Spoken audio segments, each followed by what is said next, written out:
Welcome to Polyglot Podcast. I'm Christian. I'm here in Rovaniemi, Finland. And today we have Dino Lam as a guest. And I found you on Reddit because I saw that you have an interesting language background, and that's why I wanted to talk more with you. So first, where are you and who are you? Right now I'm in Edmonton, Alberta, Canada, because I study abroad in Canada. That's why I'm here. What do you study? Um, I study sociology. Yeah. Is it a master's or bachelor's program? Oh, it's undergraduate. I'm 23 years old, Yeah. so that's what people do at this age. Yeah. Okay. And so you're from China.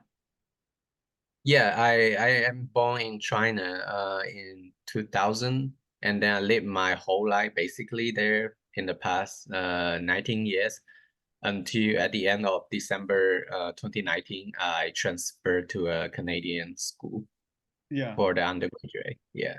All right. So now for the past 3, 4 years, you've been living in Canada. Yeah, basically, and that's why my English is like speaking is pretty good. Yeah. And what's your hometown in China? So I'm from Shantou, Guangdong province. It's like southeast part of China. And the region we speak a special language that's different from Mandarin. It's called Teochew, Yeah. and it's a Minnan language. So it's actually pretty old, like historically older than Mandarin or even Cantonese. That's Yeah. how I speak it because growing up in my household, me talk to my family, we all speak that language, and go to school after class, we also speak that language as well with each What's the other. name? Yeah. How do you spell the name of the language? Yeah, I can say it's called Teochew. Oh, Teochew. Okay, Teochew. I've heard about this. Uh-huh. And so Teochew is not so closely related to Mandarin Chinese, or Not at all, because Teochew is derived from Middle Ancient Chinese, basically. okay, but it's still in the like Sino-Tibetan Yeah, language family. they're still the Sino-Tibetan language family. Yeah. And do you know how many people speak Teochew as like na native language Oh, or total? Do you have so any estimates?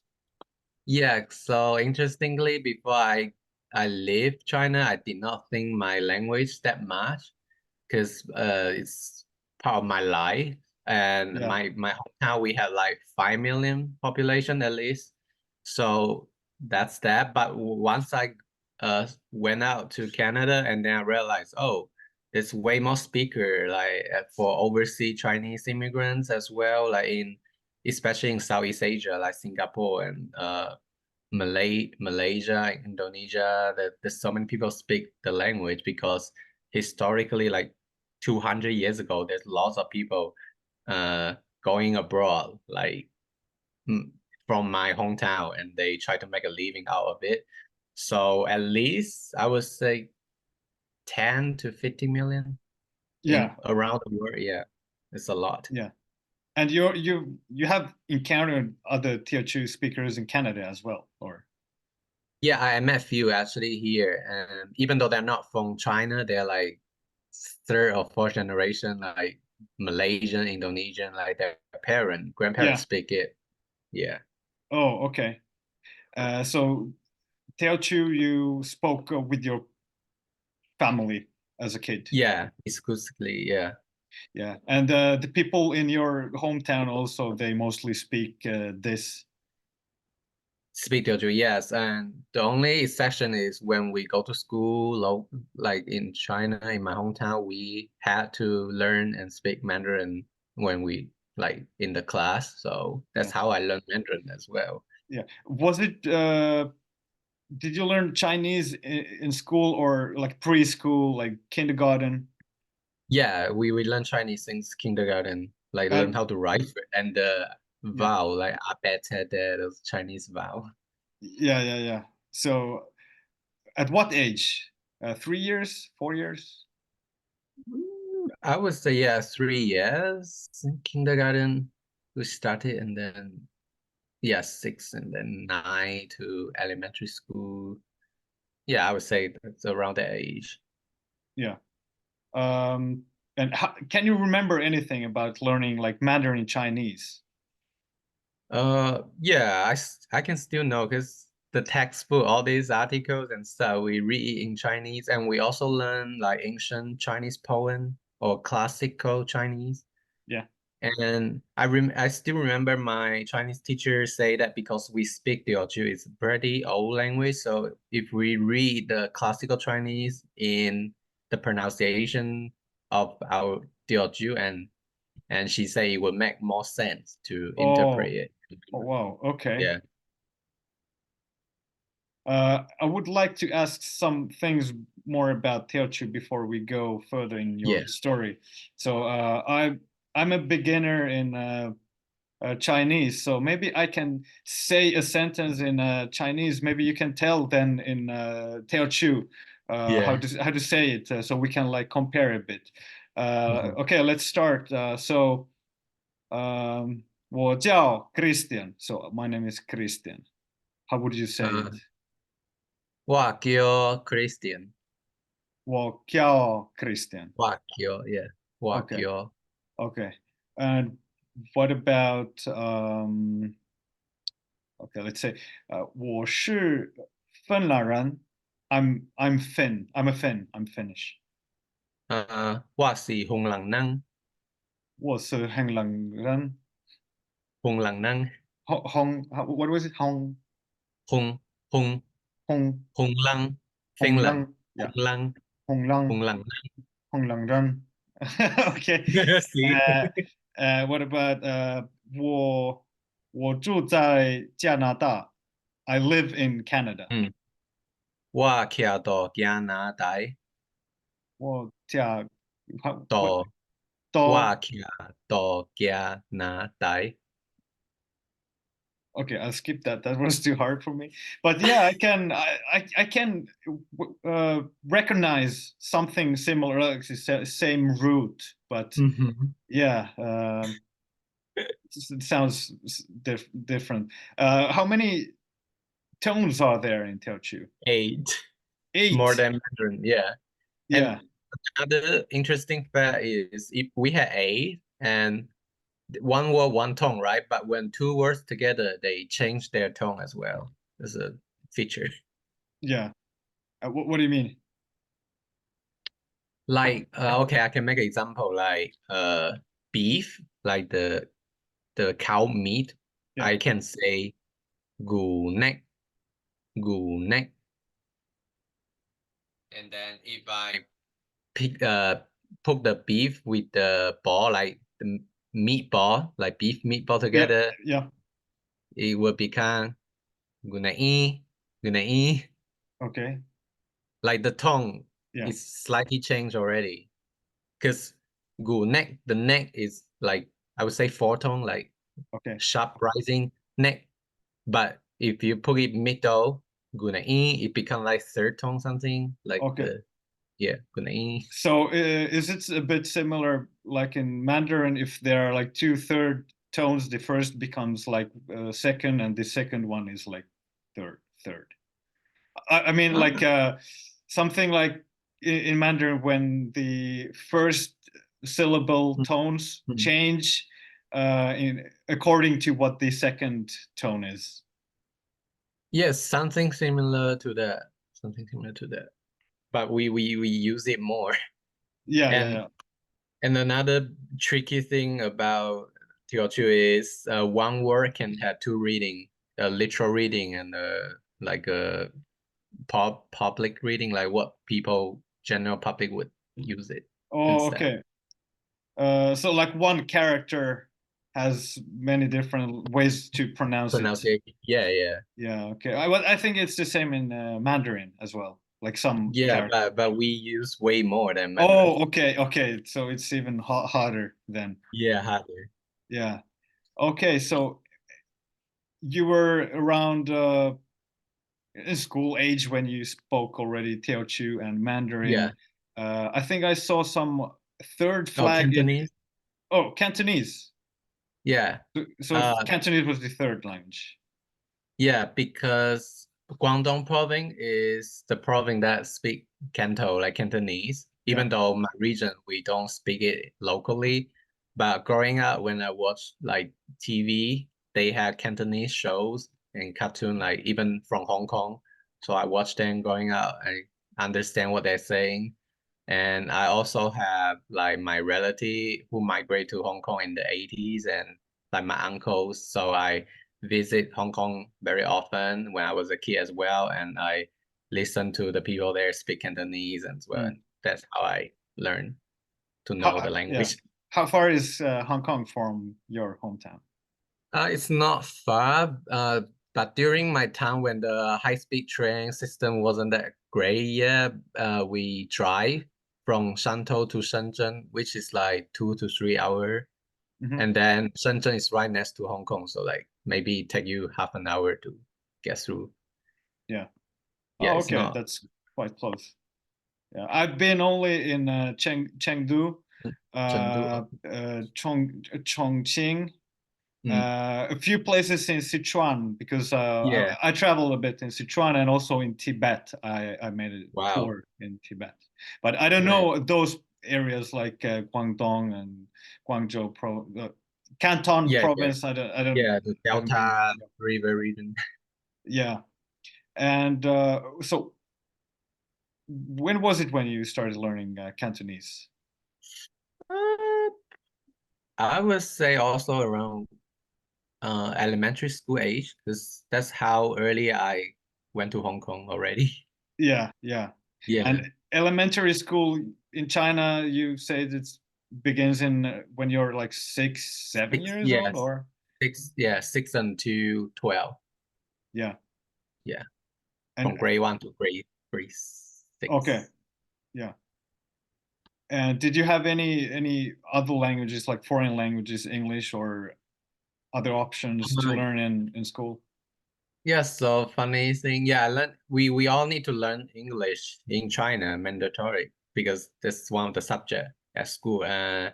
We start learning it in grade 3, but I wasn't very good at English at that time, to be Yeah, honest. Like everyone else get like 100 or 90 out of 100, and I only get like 60, 70 because I yeah, could not understand it, and the teacher wasn't great either. Like how they supposed to teach English, because usually you need native speaker, right, to teach you the language, but yeah, they just hired the Chinese one. Not until like middle school, I met a teacher, Chinese teacher, who know how to like learn English from the beginning, like teach me vowel, like those pronunciation, the IPA, something like that. yeah, And I can read a foreign, like unknown vocabulary by looking at the IPA and to pronounce it and then memorize it. That's how I start to figure out, oh, it's that easy to memorize the words. And then I start learning it better than before. yeah, yeah, yeah, And I also have a very strict English teacher. She's also Chinese at my middle school. Like she would force us to learn the grammar, even though for English native speaker, you don't really need to do that. But we learn something like help somebody to do something, like those kind of grammar. And if you make a mistake, you would be, like you would get get screwed over yeah, by her. So that's how I force myself to like get better. yeah. So in elementary school already, you had like some kind of knowledge of foreign languages, Teochew, Mandarin, Cantonese, and then And little bit English, English. a little bit English. And And what yeah, were you saying something? And some other language as well at that age? no, that's the four language that Yeah, I was immersed at that age. yeah. And then until after I graduate from like around high school, like my last 2 year of high school, it was 2015. So there's a very famous Norwegian show called Scum, like a teenager show. I haven't seen it, but I've heard a lot about Yeah, it. it was so Yeah, popular at that time, and like even people in China like love it. And so I watch it and I like it. Oh, it's so different from the American show I watch because they actually use teenager to portray the life. Yeah. Yeah, not like American. So like I was upset with the show and I decided I want to go to Norway to study like there and I Yeah. need to learn Norwegian because it sounds so interesting. And then I realized there's no way of learning Norwegian in China because Yeah. it's too obscure. There's no resource like teacher at all. So But you tried. Did you try to learn, find a teacher or yeah, I tried to learn it resources? after I came to Canada actually. Yeah. Because I study at University of Alberta, like in this province.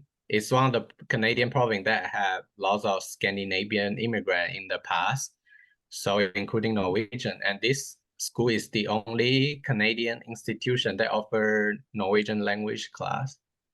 Oh, So okay. I took the class 3 years or 2 years ago, even though the teacher, he's Swedish, he's not even Norwegian, but Yeah. he's like Norwegian.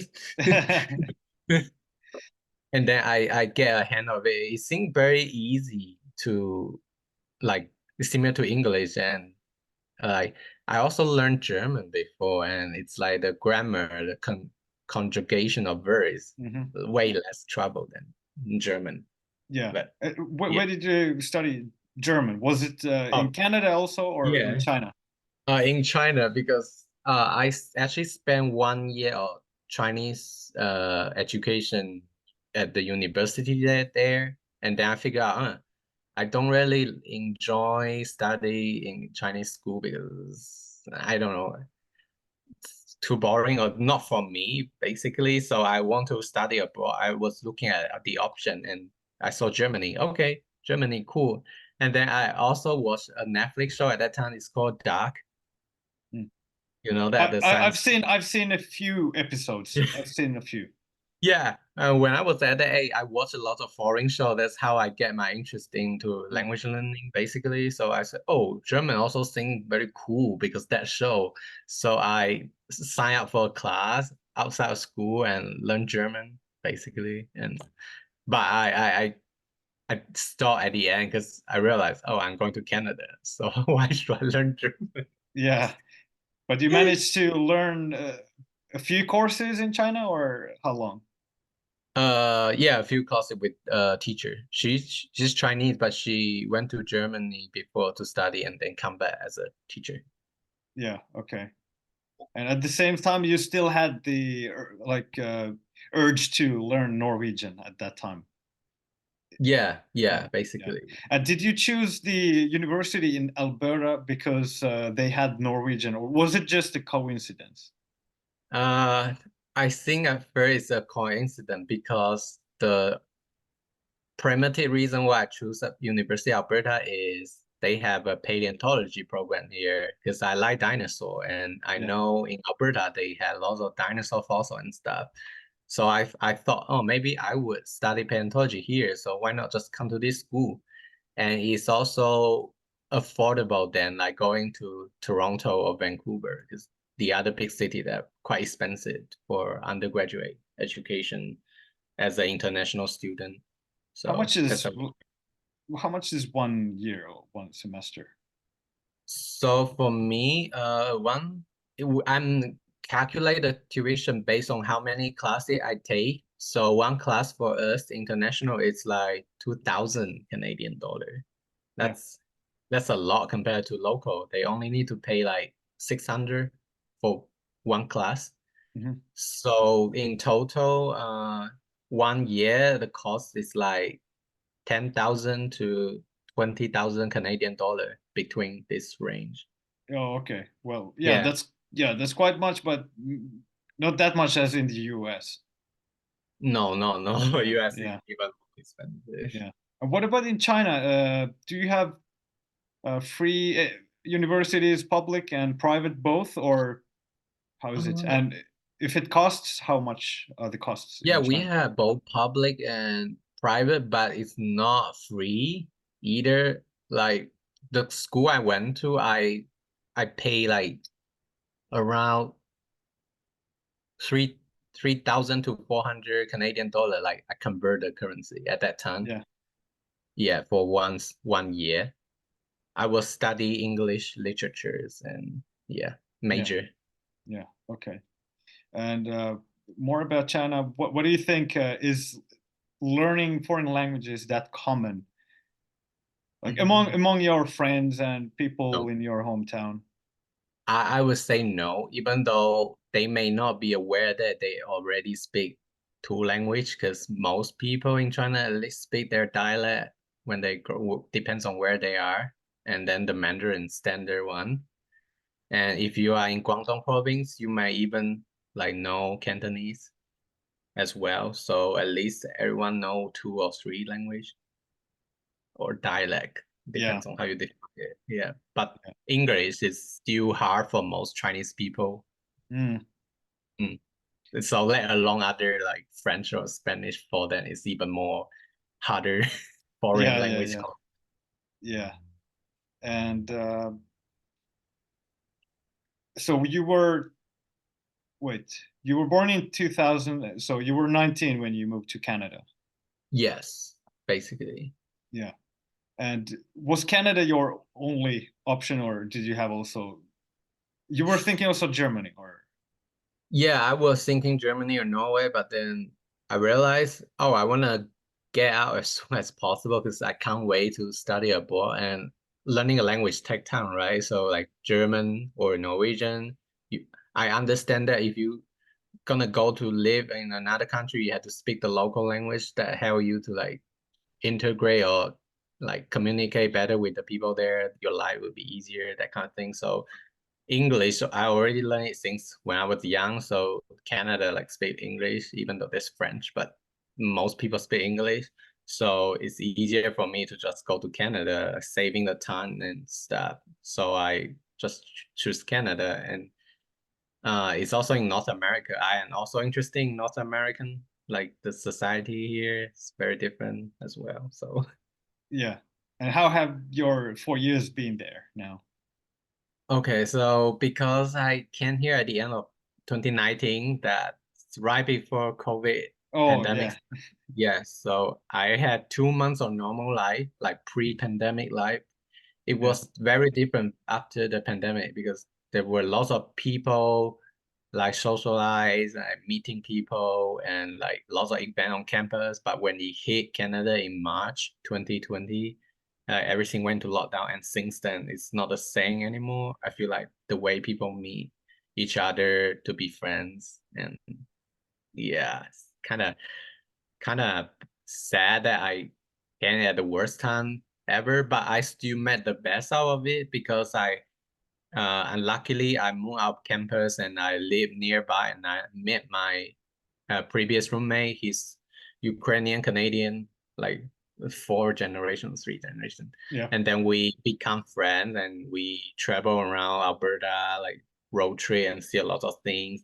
Went to his family to celebrate Canadian holiday like Mm. Thanksgiving, Yeah. Easter, Christmas, and then I also traveled to Toronto, Vancouver, Montreal, like in the past few years, and I work at Drumheller. If you don't know, it's a dinosaur town in Alberta, a tourist place, and they had the biggest paleontology museum in the world. It's called the Royal Tyrrell Museum. Oh, So wow. last summer, yeah, I actually worked there as a gallery experience officer, and because they know I speak so many language, and they hire me, and then I actually, yes, I can hear more than 20 plus language from the guests, Oh, so like you visiting. were in that museum, you were working there.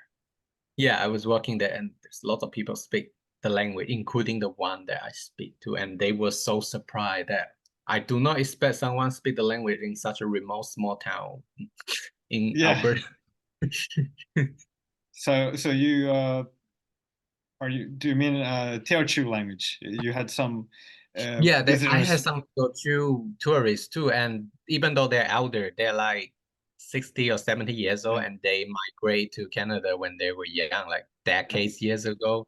So when they first hear it from a young person like me, they Mm. were actually very like touched by me, and they Yeah. insist to take a picture with me together. And it's another funny thing I noticed. The reason I can find out they are Teochew is because at first they were speaking Cantonese with other people in the group. Mhm. And I greeted them in Cantonese, and they asked, "Oh, where are you from?" And I say, "Oh, I'm from Teochew. I'm Teochew Nang." And then they say, "Oh, this guy, Mm. he's Teochew." And then that's how I find out. Yeah.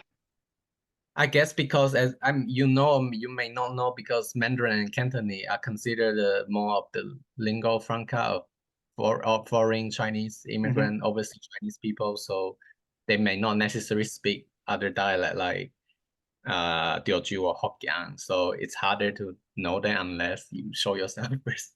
Yeah. And do you speak Hokkien? Yeah, interesting about Hokkien is even though we belong to the same family, like the Mingnang language group, but I still can only understand like 50 to 70% of what they are saying. Yeah. They just the tone, another tone. Yeah, the word may sounds a little bit different. Like I can make example like, have you eaten? In Teochew we say 乐甲爸 boy. But in Taiwanese Hokkien, they would say 立甲爸 boy. So it's like a little bit Little bit, yeah. different. Yeah. Yeah. And there's some word use the vocabulary also different. Like gao za in Taiwanese Hokkien, it's like good morning. Mm. But in Teochew, we literally just use the Mandarin one, the 来炸后, like 早安, like good morning from Mandarin or Cantonese. Yeah, yeah, okay. The phrase that you said, was it the equivalent of ni chulama? Like, did you Sure, ni chulama? Like, have you eaten? oh, Was it the yeah. same phrase but in Hokkien and Teochew? The first one is in Teochew. Yeah. So Yeah. that was the like equivalent of like ni chulama. 对，你吃了吗？对，Okay, yeah. 日甲不会。Yeah. Or was it because sometimes do I remember correctly? Sometimes you say 你吃了 no. Did you eat rice already? What's the phrase? I forgot. No, 你 okay. 吃饭了吗？你吃饭了吗？吃饭。Yeah, yeah, yeah. 吃饭了吗? Yeah, Yeah. yeah. Uh, the thing about 吃饭 is interesting in Chinese because even though it can mean like eat rice, but usually we just mean it. Did you eat eat a Yeah, meal? We don't necessarily mean this rice. yeah. Because Yeah. when you said in Teochew, I'm not sure if it meant 热甲 rice, but哦 I imagine that the one word was like 呃 rice, but is maybe it that was 热甲爸boy? boy. It was boy rice. But No, ba oh, is bao. It's like full. okay. Yeah, have you eaten food Yeah, yeah, yet? yeah. Yeah, okay. Right is bong Bong, in oh, Teochew. Bong. okay. Bong. Bong. Totally different. Yeah. Yeah.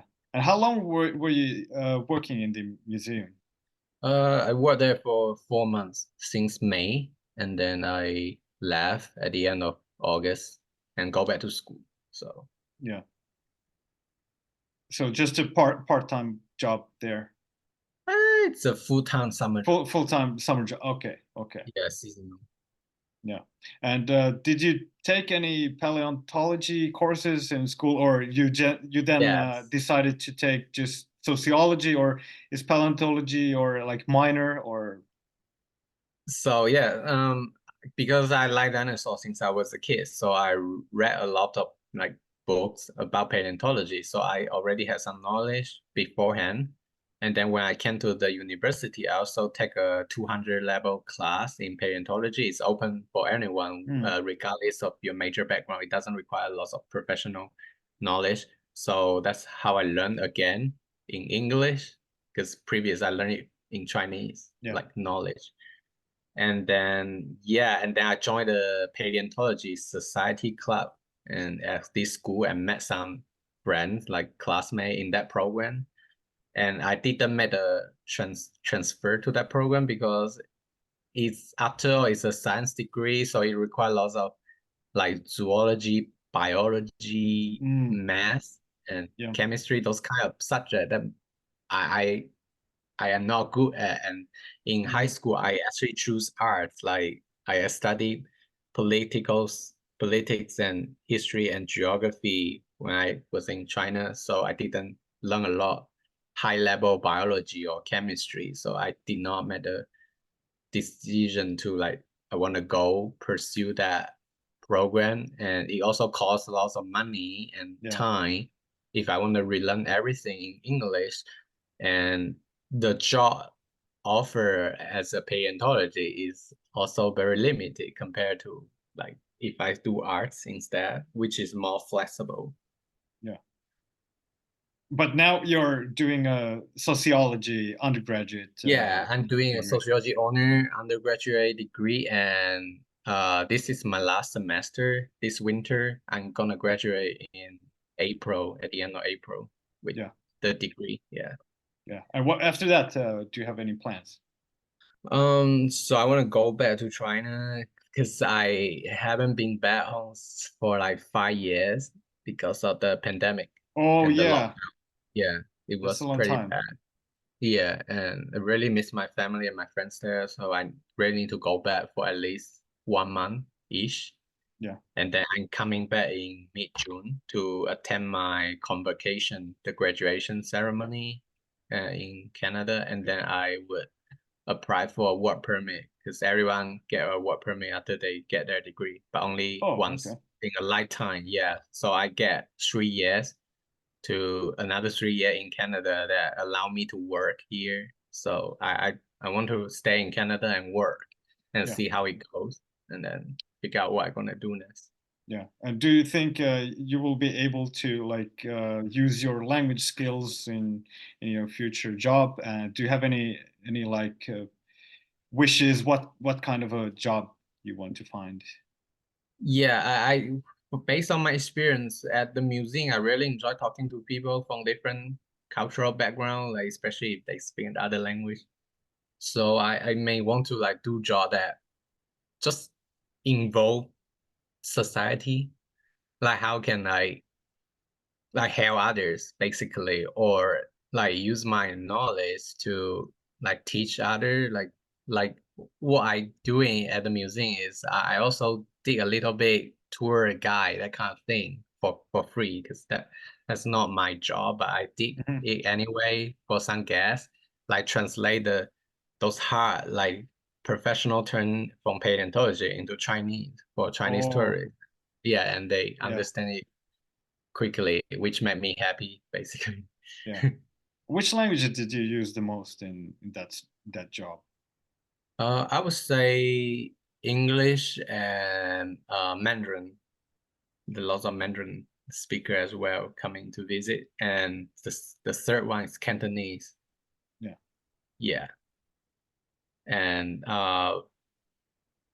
funny thing, I'm learning French now as well because of that job experience. Because lots of people from Quebec visiting this museum, and they were very friendly, but I couldn't speak French like anything at all. I Yeah. had zero zero background, and so I want to learn it just to better connect with those people.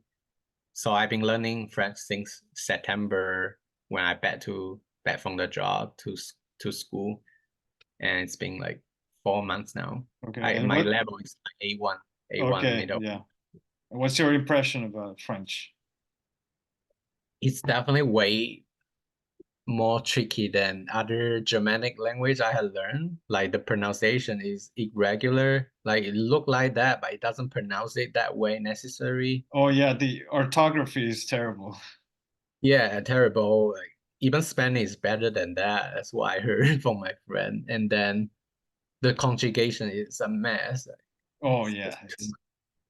No. but the good thing in French is that even though the conjugation is hard, but Yeah. many times you might pronounce it similarly Yeah, yeah, that because too. you That's might write it the first and second and third person in a different way, but you say it in the same way. The all of the uh, Yeah, I get it. It conjugations. just spelling's different, but most of the pronunciation is still the same. Yeah. One question I want to ask you more about the Yeah, dinosaur museum. If yeah. Alberta has the biggest dinosaur museum, are there a lot of dinosaur remains in Canada? Remain like fossil sites. Yeah, the fossils, the skeletons of Oh dinosaurs. yeah, especially in Alberta, like most of the popular dinosaur species that you know since we're kid, like Tyrannosaur, like T-Rex, Yeah. Triceratops, or the duck-billed dinosaur, they're all found in Alberta, basically. Oh wow. So yeah, so they actually have a national park called Dinosaur Provincial Park. It's like already being awarded by the United Nations, the heritage Yeah. sites, something like that. Yeah, Okay. it's a it's a camping hiking place, but you can also do some paedium program there with the people working there. And then the Drangheller, the another thing I mentioned earlier is the dinosaur town. Like people come here just to look at the museum, but there Yeah. are also a town that historically is for mining, like coals and stuff, Yeah. like settler, colonizer, that kind of town, Western small town. If uh, if there are some like paleontology nerds, what are the like top five, or you can name more countries? Like, what are the best places in the world to see Yeah, the fossils? Like yeah. Canada, definitely, but other. Canada, USA, because American also had lots of museum and history of paleontology. I think paleontology actually like originate from UK, but it got developed heavily in the United States. Yeah, And then China, of course, like lots of people actually don't know, but China is like very advanced in paleontology development. Like even like they found more species nowadays than any other country. It's did you have crazy. in Xinjiang, Tibet, like in the desert, some? Because I It's think I've read found something in that. every province in China. Like the Yeah. one you mentioned earlier, Chengdu, Chongqing, like the Sichuan province, they have lots of Jurassic one. Like Oh, in really? Zhejiang. Okay. Yeah. And which province is the best in China to see, like, find some dinosaur fossils? Yeah, depends on what period you wanna see. Like there's Yeah. Jurassic, Cretaceous, Triassic. For Jurassic, I say Sichuan the most. They have all these very different dinosaur species than other country, like the Mamenchisaurus or like Tuojiangsaurus, Yeah. like older version of Stegosaur or sauropod dinosaur. And then in the northeast part of China, the Liaoningshen, uh, they have the feather dinosaur. That's how we know dinosaurs were like evolved into birds thanks to the Yeah. fossil from Dongbei, like in the 90s, last century. Yeah. Yeah, that's also another big place to see if you're into dinosaurs. Yeah. And was it so that after finding that dinosaur, they got the idea that maybe all dinosaurs had feathers? Yeah, because already, I think Westerner paleontology academic already like argue debate about whether dinosaurs were from like relation with birds, nowadays birds, Yeah. but they could not find any evidence. The only evidence they had is the one in Germany, the Atra, I can't pronounce it, but it's a bird. Mm. It's a dinosaur that have feather, Yeah. but it's still like limited evident because that's only that one species. You cannot prove anything until they found those well-preserved feather dinosaur in China. Then they like, oh, that's true. What we assume is true. And then since then, they just found more in not just China, but also Mongolia as well, like feather dinosaur. Okay. Yeah. So Canada, USA, and China would be like China, yeah. the best ones. The Are top there? three. Okay. Yeah. And Uh, Argentina, yeah. like South American in recent year also had lots of new discovery. And then the last one, I would say Mongolia. Okay. Mongolia also had a Yeah. dinosaur fossil. Are there any fossils in Europe?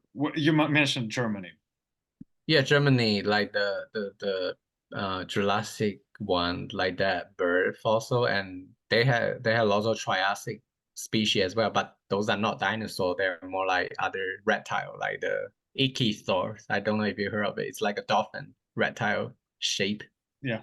Okay. Yeah, and they also in Europe, Spain, France also found some fossils, dinosaur and dinosaur egg, and UK as well. But they are very not a lot. Like it's just fragment because at that time Europe were like islands. Yeah. It's like under the water during the Cretaceous, 66 million years ago. So Okay. And yeah. what about like the Arctic areas, like northern Canada, northern Russia? Do you think they are when the snow or the glaciers melt? Do you think we will find more?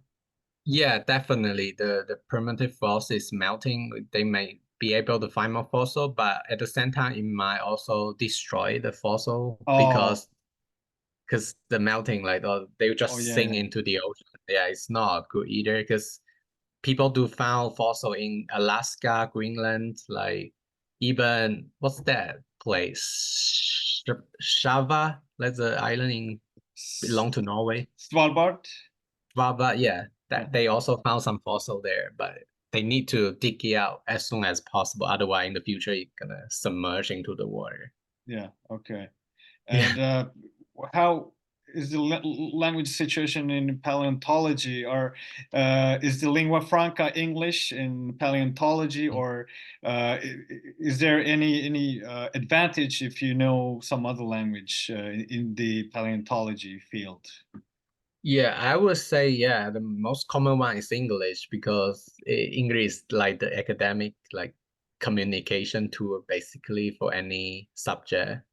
Even though China have a great paleontology history, but they need to understand or they need to learn to write paper in English in order to like communicate with other Mm. country like Western country academics. So they had to, even though, yeah. Okay. Yeah, I have never seen dinosaur fossils, but it would be really interesting to see. So definitely in the future, I want to go to the place in Alberta to see. Yeah, yeah, Uh, definitely. yeah. And currently, how do you practice different languages, or do you Yeah. consciously practice, or is it just part of your everyday life? I would say I would not do it intentionally. It's just more casually part of my life. Like I would make phone call or text my family back home using Teochew, of course. And then I would use Mandarin with my other Chinese friend testing or go to the Chinese social media like the Xiaohongshu, that's an app, to look Mm, at the content. And I also use English in my daily life here in Canada because where I am, people speak English generally, and then at school as well, university here. And for French, I'm just learning it with the online tutor right now. And I had two friends, Canadian friends, who were originally from Quebec, so they speak some kind of French, like yeah, Quebec French, not French French. But it's still a practice if I try to text French with them yeah, or speak French with them. yeah. And for Hokkien Cantonese, I don't really use it unless I go out to a place where they have a lot of Chinese people and they might speak it. Then I talk to them if I get the opportunity. Yeah. And most of these people with whom you might practice, they were already your friends, or have you Yeah, they're already native speaker of Cantonese or Yeah, Hokkien, and they even though I'm not considered native to them, but they still think, oh, you speak really good, like the yeah, language, and I thought you are native to yeah, the yeah, yeah. language. But I also wanted to know if you have found any like language buddies from the forums. Like for example, I found you on Reddit when I Yeah. think it was the language exchange group. Um, So was it there? Because I think it was there or somewhere. I saw your post. So um, hmm. are you on the language exchange group, or maybe it was someone else? No, I am not on any group. Oh, okay, okay. Then Yeah. yeah, yeah. So you haven't tried like tandem.com or Hello Talk or so, like these websites which Oh yeah, I where, used it before, but I don't find it like useful personally because you need to have common topic with a friend that you know, then you may get to know each other quicker or yeah. closer. Like my Quebec friend, right? Because we all love paleontology and that's how we know each other and we can Oh talk. yeah. Yeah, yeah, Yes. yeah. So you tried, but you couldn't find any person with whom Like you could. long term, yeah, in the long Oh, term. so you tried a few times maybe with someone, but it didn't work, or Yeah, they don't work. And I find meeting people unesthetic or organically when I work at the museum is better than doing that. yeah, yeah. Yeah. It's definitely easier that way. Like for example, now I'm a Northern Lights guide here in northern Mhm. Finland, so Yeah. I also have the chance of speaking many languages with the tourists. But I've actually found quite many good partners from tandem. Like it's hard. I agree with you. It's really hard, but I've got one with whom we have practiced already 3 years, one Wow. with whom maybe 2 years, and they have become good friends. But yeah, it's hard. Most of the people we have practiced a while, and then yeah, then we didn't have time or something. Yeah. It wasn't like the best chemistry or something. How many language you speak? Uh, well, it depends. It depends. This is like it's a Finish. really philosophical question. If you ask Yeah. like language nerds, like how many languages do you speak? Okay, But so like you can understand it and you can speak it a well, little bit. I will say I'm like conversational in Yeah. 10 because I've got like these Wow. podcast episodes in 10 languages. But of course, my French or Italian.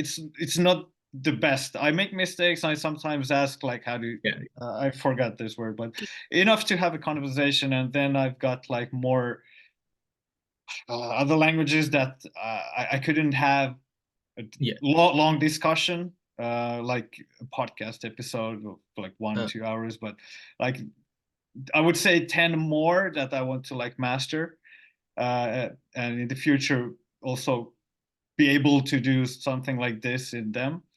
mm, But sometimes I feel like I don't speak any languages, and fair, fair. with my guests, with the tourists, sometimes I feel like I don't speak anything else than Finnish and English because when I have to explain about the northern lights, for example, how the northern lights occur, Mm. about the physical stuff about solar wind and magnetic Yeah. fields. That's a very hard Yeah, term, even any language other than yeah, English, I would say. exactly. So in some instances, I feel like, oh, I don't speak any language, but yeah, languages, yeah, they are not easy because there is so much vocabulary, so much like specialized terminology. Yes. So I mean, the language learning never ends.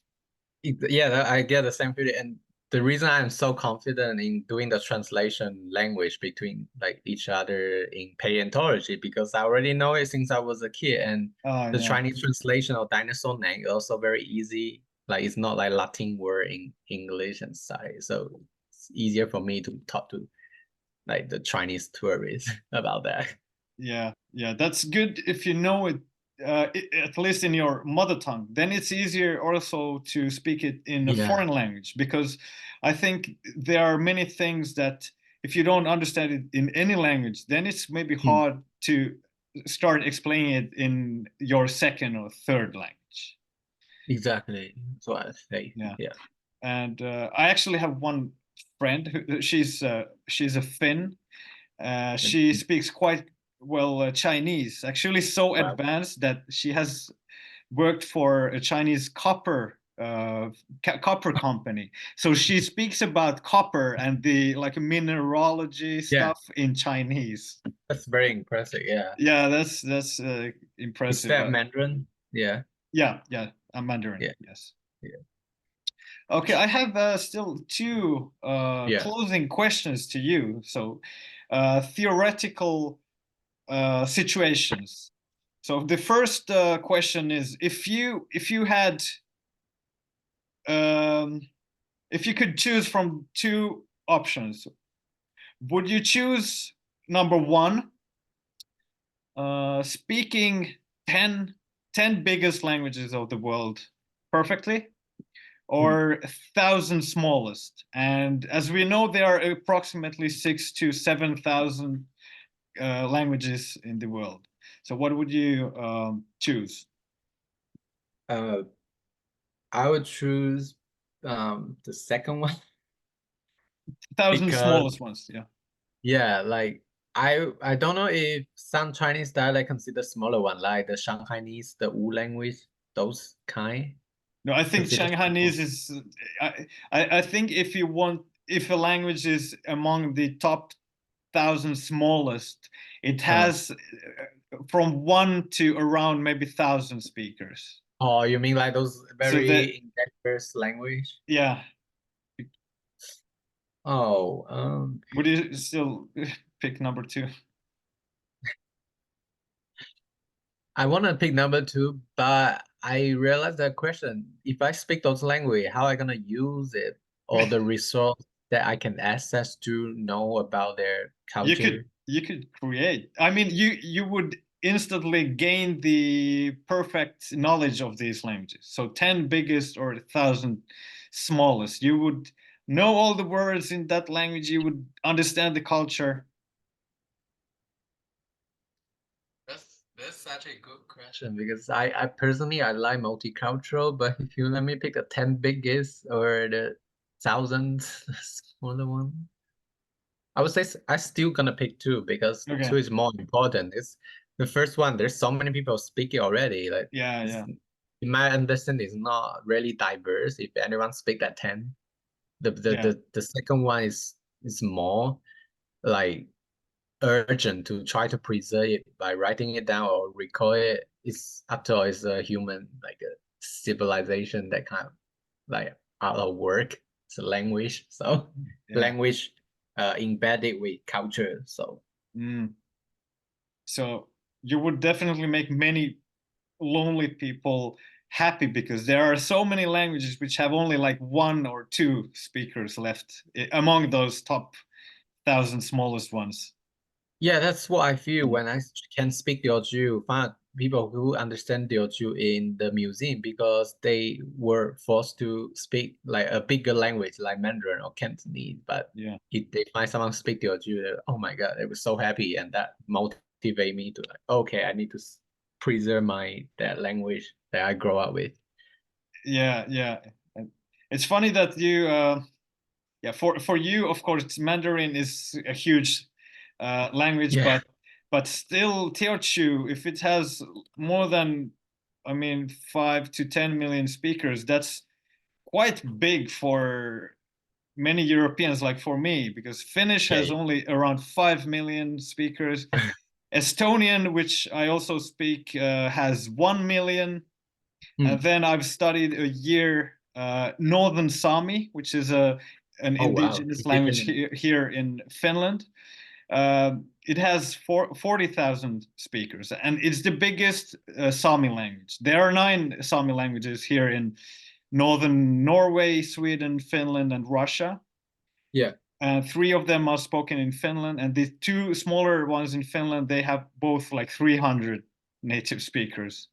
Hmm. And in Russia, they have a few, but they have only like 1 or 2 speakers left. Yeah, Yeah. that's kind of bad. And I actually learned about your situation kind of at my like Norwegian, like Scandinavian class at this school because they taught about a little bit, and we learn about the saga of like the Viking, Yeah. like pre-Christian Viking here in Hmm. Norway, Sweden, and then we also taught a little bit about Finnish, like the Kalevala. Kalevala. Yeah. Kalevala. It was very interesting, but we didn't finish it. I wish I could finish it. Where did you, what class was that? It's called Norse mythology class. Oh, And okay. my yeah, and my professor, I think she's Danish, but she as a professor in this school, and then they doing research between Canada and like Scandinavian countries, Okay. basically. And yeah, one question about Norwegian. Do you have any plans to continue Norwegian or some? Oh, of course, I still Yeah, want to visit Norwegian. I want to go to Oslo and Bergen. yeah. And It's Norwegian is easy to learn, yeah. Yeah, yeah. yes, snakker oss, men jeg er nybyggende i norsk. Like the Oh, tongue is just, that's really good. You have a yeah, good I like actually, pronunciation in yeah, Norwegian. it's easy to learn, I would say so. And the tone intonation is a rising tone Yeah, naturally. yeah, Very yeah. fun. Do you think it helps that you speak many tonal languages in Norwegian when they Oh speak? yeah, because Sino-Tibetan language, like the Chinese language, they are tonal language. So that definitely helped me like to interpret. And I think I'm naturally good at listen to music to like the tempo and rhythm and stuff. So that may help me a little bit as well. Yeah. Try to imitate then. Yeah, that's totally opposite to Finnish because it's a really Oh yeah, monotonic Italy. language. If you have heard about it, if you have heard I any Finnish, haven't heard.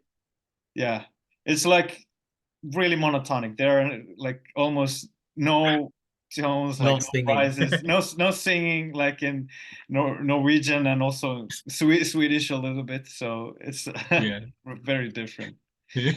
But yeah, you should really visit Nordic countries like Norway, and also you should Yeah, I come will to in the future. Finland as well. The same trip, like oh, Finland, Sweden, Norway. Uh, Yeah. I've traveled a lot in Norway. I've like made many trips in Oh. the like northern part, and then Huh. to northeastern part, and then I drove all the way across the whole country to Yeah.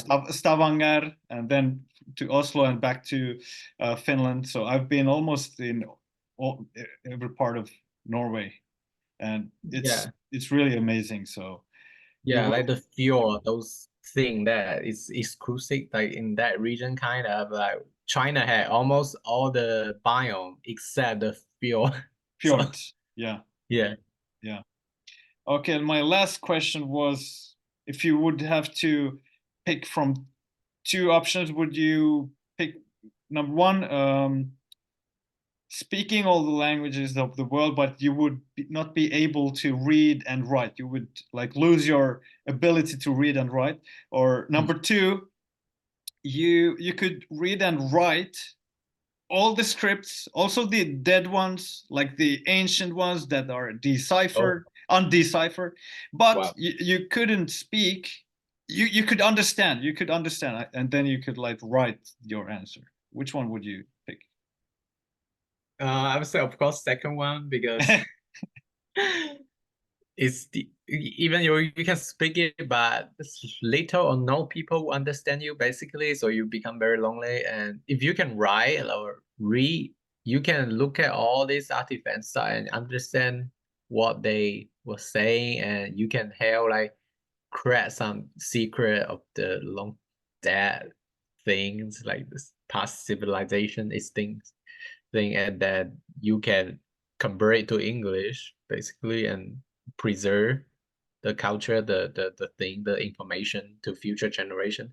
Because even I speak it, let's say, but if I die, then it's gone forever Yeah, too. Like yeah, you yeah. need to preserve it. That's a really good, yeah, answer because yeah, after you have like decipher all the text from the ancient times and found out like some Mm, secret technology that they were using or something, that would be like amazing. People would remember you for the next thousands of years yeah, after that. If you just spoke all the languages, people would love you all over the world, but maybe people wouldn't know you in like 1,000 years. yeah. I don't want to do it as a celebrity thing. I more want Yeah, to do a contribution to humanity in general. yeah, yeah, yeah. For me, I would like to like probably choose number one because it would be Mm. just really interesting to travel all around the world and just be able to like speak with the people and communicate.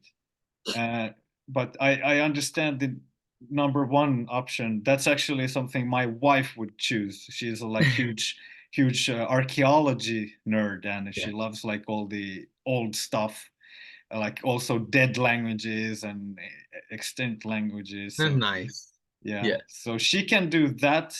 I will do the speaking.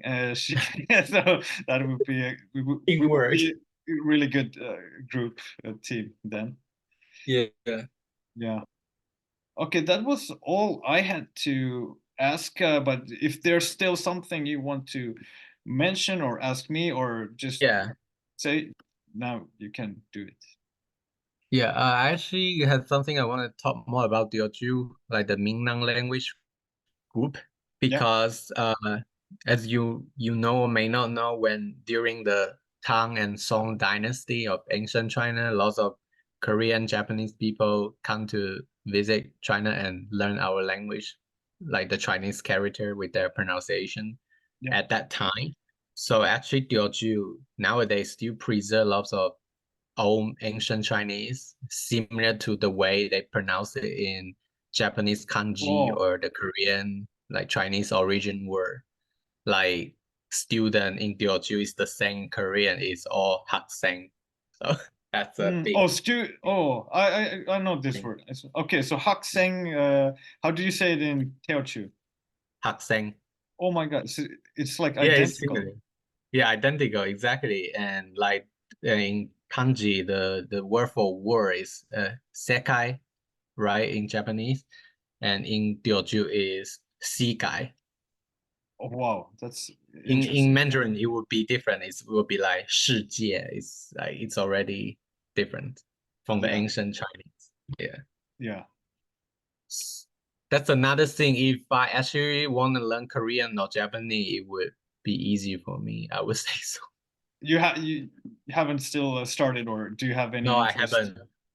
But I listened to lots of Japanese pop music growing up because my sister was a fan of it. So Yeah, I want to learn Japanese so I can understand the lyrics. yeah. Yeah. Okay. Yeah, And also sorry, and there's some because I told you earlier about how Hokkien and Teochew people they migrate to Southeast Asia mhm. during the past and they doing trade with Western country as well. So the English word tea is actually originate from Teochew or Hokkien. We we Oh, say we say te for yeah. tea, te, Okay. and the European took it as te, and then the British tea. That's Uh, how do it. do you know? Have you seen the picture online? You know the map where they show the word tea Te and and cha. ah, yeah, So like the yeah, other one came by yeah. I saw sea, and it. the other one. I just see it's te, te, yeah, because my region is next to the ocean, the Pacific Ocean. And this was by sea, like by ships, or Yeah, by ship. I was and cha was uh, like during like Silk Road. Yeah, the northern Chinese they say oh cha, but for Cantonese they also say cha, yam cha, cha. They also say the cha. yeah, okay, yeah. But for the the Ming language, we say te. So that's the te, t coming from. Yeah, okay, okay. Now I know where the word in Finnish comes from. So in Finnish it's almost the same. So it's te. There. Yeah, Yeah, exactly. Wow. yeah, yeah. And catch up too. Catch up is also a Hokkien word. It's catch up in What's that? catch up. Ketchup. Yeah, catch up is catch Oh, up. oh yeah, yeah, yeah. I remember I read about that a few weeks ago. So which Yeah, language from Hokkien. Hokkien? Yeah, it's catch up. It means like fish sauce Yeah. originally, and then the British took it and make it tomato. But But they still did it go through Malay? I think something I saw yeah, from because that region, lots of Chinese immigrant already migrate to Malay or Indonesian like long time ago yeah, since Tang Dynasty. So it's not surprised if they had the word in those language and then they like put it again. yeah. There Even yeah, in yeah, even yeah, like continue. Tagalog in the Philippines. there's some word are also from Hokkien, like hì gao, for them is earring. Yeah. And then the food like lung pia is like a pancake dessert. I think that spread to Netherlands as well, lung pia. Yeah. Okay. Yeah, but it's all originally Chinese immigrant brought this thing there. We only have given the world one word from Finnish. Can you guess? So in Finnish it's sauna, so sauna. Sauna, yeah, I know what it means. Yeah, yeah. That's the Steaming. yeah. That's the only what? See me? No, I mean like steaming, like Yeah, yes, yeah. sauna. So yeah, in Finnish we say sauna, Sauna. sauna. Yeah, So, and and you do it naked, right? Like unlike other part of the world. what? Doing the sauna like naked, you don't wear anything, you don't Yeah, use a towel. yeah. Exactly. Of course. If it's yeah, usually if it's in the swimming hall or somewhere, yeah, we don't use in the sauna anything. But there are some places where there are like women and men. So then of course you can wear the bathing suit. But usually Yeah. in swimming halls and maybe gyms where men and females are already divided, then yes, then it's just naked there and it's not a Yeah. thing. So usually we I, go in the sauna, and after that, if it's not in the swimming hall, if we have our summer cottage or some place in the woods, we run from the sauna to the snow, and then we uh, or if there's a lake or river, we might go and swim in the freezing yeah. lake. Sounds amazing. Double dip into cold and then the heat. Yeah, but yeah, it's really nice going to the sauna, and it's quite cold in the winter, so that's probably why we have saunas. And actually, one funny thing is that, or interesting thing is that, probably my grandparents' generation, or maybe after, like generation before them, they Yeah. some of them were actually born in saunas. So, but I think no one since my grandma's generation was born in a sauna. But the saunas are like they are important to us, and we actually have, according to estimates, 2 to 3 million saunas, and we only have 5.5 million people. Wow. So that's a big percentage, almost half a sauna per person. So Wow. one sauna per two or three person.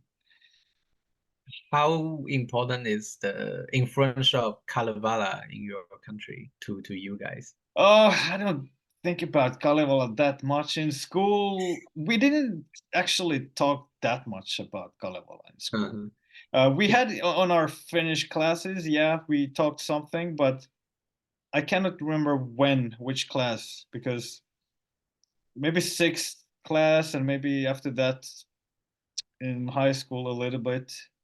Yeah. We spoke a little bit about it, but not like all the time, or Yeah. Because yeah, because not I find that class I took, I just find pre-Christianized European cultures a little bit interesting. yeah. Yeah, a Yeah. couple of times, and on our arts classes, I think yeah, on our arts classes we might have drawn something about from Kalevala, like some of the characters. Yeah. But apart from that, not that many times. We haven't been speaking about that so much. I mean, I The other would expect that uh, if I wasn't if I wasn't Finn and I didn't do my school here, I would maybe think we would have studied it more. But now, when I think my whole education, I think we didn't talk that much about Kalevala. mm, because Just the in Chinese basics. school we learn a lot about our own ancient history and culture, and we have to learn that first before we move on to like world history, other civilizations. So I Oh think yeah, it's a good practice. Yeah. you have a lot to study in China because I mean your history is so long. Yeah. So I can imagine how hard it is. You have all the dynasties and oh my God. But it's Yeah. actually something really interesting. Mm. I would I sometimes Google the Chinese dynasties and I like read something. Okay, what did this dynasty do? Okay, they invented this and that. And in Finland, we don't have that long the written Mm. history. It starts in Mm. the 13th century. In this 13th Mm. century. Yeah. Before that, we don't know anything for sure. Maybe the Swedish rulers knew more, but maybe they burned everything and they said, "No, you don't have any history." I don't know. That's a possibility. That's a possibility. Uh, they knew more, but they didn't want to tell the Finns about their history. And then Oh, I don't know, but I mean I think it's definitely a possibility because yeah. if you rule a different like land with different ethnic groups, of course you probably want to do something like that, like erase their history, because that's Yeah. something that I've talked about uh, with some of my guests who live in Russia and are like ethnic Komis or Maris or like belong to other ethnic communities. So they, Yeah. based on their experiences, I thought that yeah, 800 years ago, something like this might have definitely happened if it happens if it has happened in the world during the last 100 years. Mm. That yeah, that's a tricky thing. And even in China, we also have the issue of language, like for dialect, like my Teochew or Cantonese compared to Mandarin, because Mandarin is the official language and they say the common language to communicate for like 1.4 billion population. So we had to use it, but that means that many people may not teach their kids their dialects anymore, or they don't Oh, speak it as often, and those dialect may die out in the future. So what do you think about this? I think we need to find a balance. Like you can still speak the official language, but you can like in your that physical like geographic location, the city, you are allowed to speak that language, your dialect. Like the public transportation should have that dialect, like the podcast, something like that announcement. It's kind of like I don't know any other country in the world that do that. I think Singapore maybe Uh, or what do you mean, like having in multiple languages? multiple The language, yeah, service, we something like have that. we have here all the signs are in Finnish and Swedish. Yeah, I think they should have like something like that. But another issue is lots of Chinese dialect. We don't really have a organized, unified writing system. Yeah, So is Teochew also written with the Chinese characters like most of the yeah, yeah, Chinese but some dialects? word don't doesn't necessarily have a equivalent of the Chinese character at all, or it's not the same word. It can Yeah. have different ones, so Oh, it's tricky. so this makes it much harder to like Other, yeah, also write the different signs if you yeah. yeah. And I feel like, yeah, those things need to involve politics. Basically, you need the government, the policy to do all this kind of change. Individual, we cannot change too much to help the situation. So Are there many like YouTubers in Teochew language or no, I don't or know. if not YouTubers, if like if they live in China, then like China's own equivalent platform for Yeah, I YouTube. think some people use Teochew when they doing their Vogue or doing some funny TikTok video. They are people doing that. And we also have some local like news uh channel that speak that language Yeah, about the local. yeah. That's the only thing I can think of. But I haven't been back for 5 years, so I don't know too much. How much has changed? Okay. And do you know about how much there's like learning material for Teochew if someone wants to learn it? Oh yeah, there's actually a lot in English I found out in the past few years because I joined a Discord server. They are like Gaginang, I mean like your own people in Teochew, and they are Yeah. like generational Chinese immigrants in the Western country like America, Southeast Asia, Europe, and they try to speak their parent dialect, the Teochew, and so some of them actually study linguistics, so they were doing the revitalization vocabulary dictionary from English to Teochew as well. Mm, okay. Yeah, there's some resource out there. Okay. And in the future, if like theoretically, if you get kids, do you think you will be talking in Teochew to them or Chinese or Oh, what definitely. language? Yeah, I want if I had a kid, I want them to like surround by what I grow up Yeah. basically. Like I grow up listen to that many language, they should have the same kind of thing. Like right now, my sister actually just have a baby, and I asked them, "Oh, you guys gonna teach them Teochew?" And they say, "Of course, they're gonna Yeah. speak to the kid Teochew, and he can learn Mandarin at school." So Yeah. Yeah. That's really good.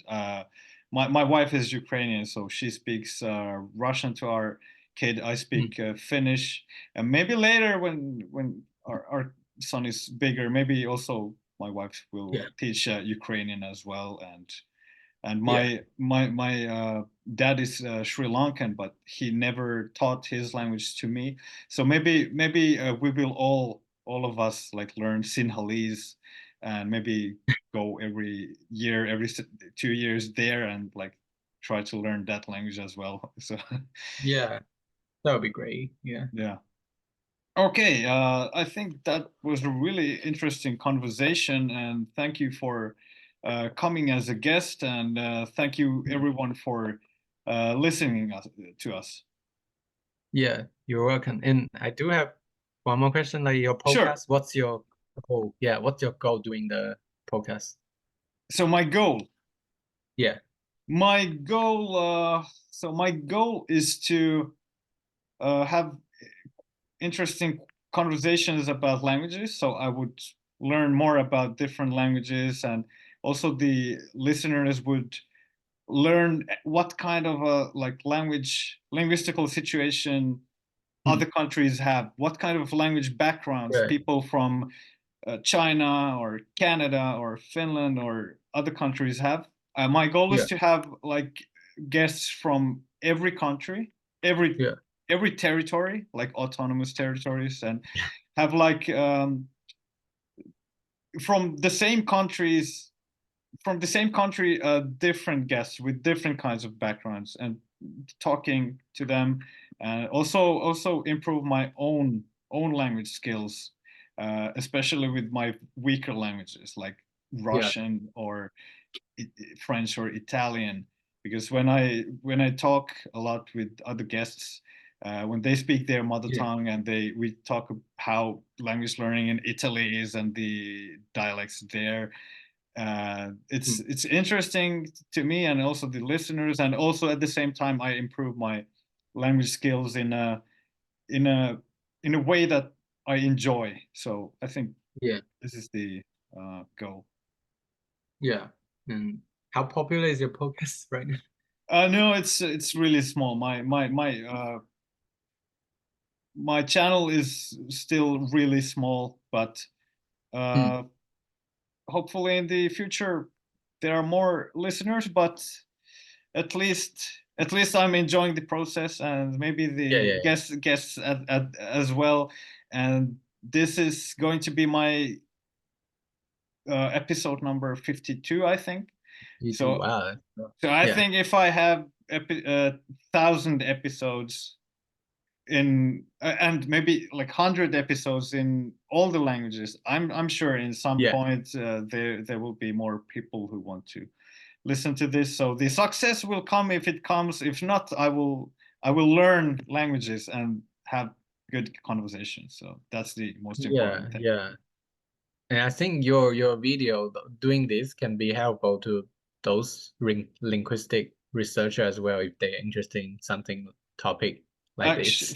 funny that you said that because that's one thing I was actually thinking also. Uh, Giving like portraying the linguistical background of people who were born in the like 1900s and 2000s in yeah, different language different countries, because I plan to continue this podcast until I'm like 100 years. So mm, I think then in 50 years and 80 years, when people watch back and see these yeah, episodes, maybe the usage of different languages has like changed, and that's why yeah, I actually had one Finn who spoke a local dialect, the Savonian dialect of Finnish, yeah, and he's 82 years old, and people don't speak that much dialects here.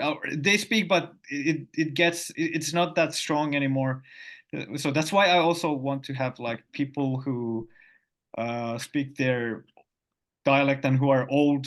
So maybe yeah, because maybe in a few decades no one speaks their dialect. So I would have these videos, and I would have like 1-2 hour conversations where they yeah, speak naturally and not like just a few minute clip where they read something that's scripted.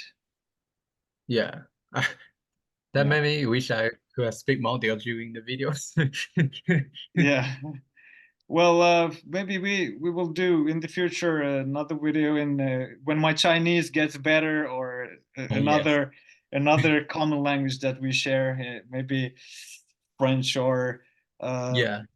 we can also do in the future in Norwegian, because I can speak Swedish. You can answer in Norwegian. Actually, I'm actually looking for someone who speaks Norwegian, because I've Yeah. already done many episodes in Swedish. I think I have like 6, and one of them was an episode where I spoke Swedish and Yeah. the guest answered in Danish, because I can understand quite well Danish and Norwegian. Um, so I would say I understood maybe 95%. Mm. But from the context, I guessed the things that I didn't understand. So we had a 1.5 hour conversation like that, and I mean we were having a conversation. I was speaking Swedish. He was answering Danish. And like you probably know, Danish is much harder to understand than Norwegian. So, but Mm. I haven't found anyone in Norwegian yet. But that's Yeah. something I want to do as well. Yeah. And I know Norwegian may be easy, but they also have they're divided into Bokmål, the official, and the Ninos, No, no, the other one. And in yeah. their region, the north, the south, I heard they also have different dialect. Like, oh my God. They yes, the word I is like jeg, yeah, like Yeah. the jeg in standard Norwegian. But do you know that in different areas it can be also eg or a or e? Yeah, our textbook little bit talk Yeah, about that. And like, yeah, okay. yeah. Yeah, and in some parts when I was traveling, especially in Geirangerfjord, I thought they were speaking Icelandic. I was listening. I was like, "Is that Norwegian?" But in Oslo, it's quite easy to understand, and in some parts of Norway, it's really easy. But yeah, I would also want to have from all the different parts of Norway and people speaking all different Norwegian dialects. Yeah. It's an Icelandic is Old Norse. It's more Yeah, related to that than Norwegian. yeah. And Icelandic, I cannot understand. Yeah, it's too different. But maybe I'll go to Iceland and learn it a bit. The written Icelandic, I can Oh, okay. understand a bit, because because I speak Swedish, and uh, I'm familiar with like Norwegian and Danish a little bit. So Yeah. So if I visit Finland in the future, I can maybe go see you then. sure, I invite you to here. You have a place here to sleep. Oh, thank you. Let's say We, lots of if we accommodation. if we manage to move to a bigger house, Yeah, yeah, uh, yeah. we will have a sauna as well, because now we Oh, live somewhere where we don't have a sauna, mm, and well, this is a Finnish thing, you know. yeah, When I walked 4 years ago across Finland, so I yeah. walked from the northernmost part to Helsinki. So Mm. on the first day, some guy was driving and he yelled out of from the window, "When you're like 40 kilometers that way, you will have bed, food, and a sauna waiting for you." So that meant like he invited me to like stay overnight Wow. with his family, because I was starting a really long walk.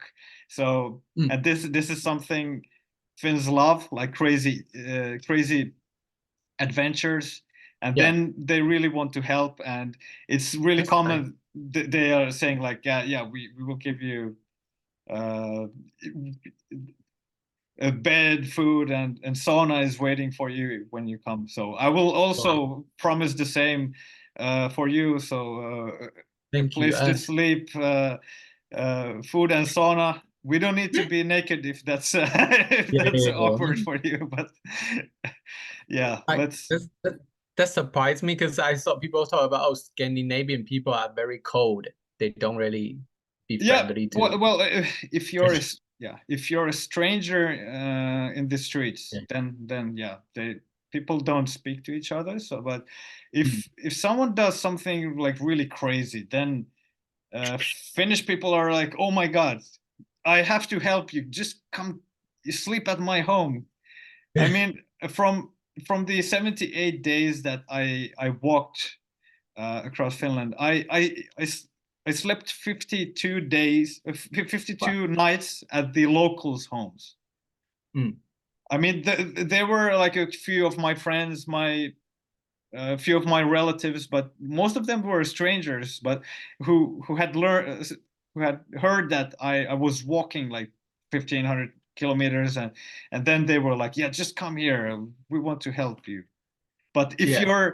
if you drive with the car or come by train and you're like, hey, I'm from Helsinki. Hi, I came here. They're like, just get a hotel. We are not interested in getting to know you. So this is something that you Yeah. need to know. But if you're in the streets, if you're in a shop or uh, public transport, Yeah. people don't want to sit next to anyone in the Yeah. buses Yeah. and to talk to strangers. But okay, it's a bit different in northern Finland. They are a bit Yeah. more hospitable, Mm. but in general, I would say if you do something crazy, for example, there was a Japanese cyclist many years ago, and Mm. when people heard that he was cycling, he was long distance cyclist. He was cycling like thousands of kilometers. Wow. So everyone helped him, and someone actually, okay, stealing is not usual in Finland, but someone stole his bicycle and his stuff. But the local people were so outraged about this, so they Yeah. managed to get his bicycle back somehow. I don't know how, but and people helped him a lot. So I can remember some articles on the news. People were Yeah. saying, "Hey." That yeah, the news article told that I told about his adventure and how people were like helping him, and Yeah. so yeah, so people are hospitable, but in Yeah. the correct circumstances. Mm. Yeah, I understand that now. As long as I go there and then I experience it myself, I figure, oh, that's how they socialize in this country, in the Yeah, society. yeah, exactly. Okay, I will Okay. just stop it for our viewers. We can also Yeah. speak a few minutes after this. Yeah. But thanks for all our listeners. We will see you in the next episode. Okay, bye. Bye.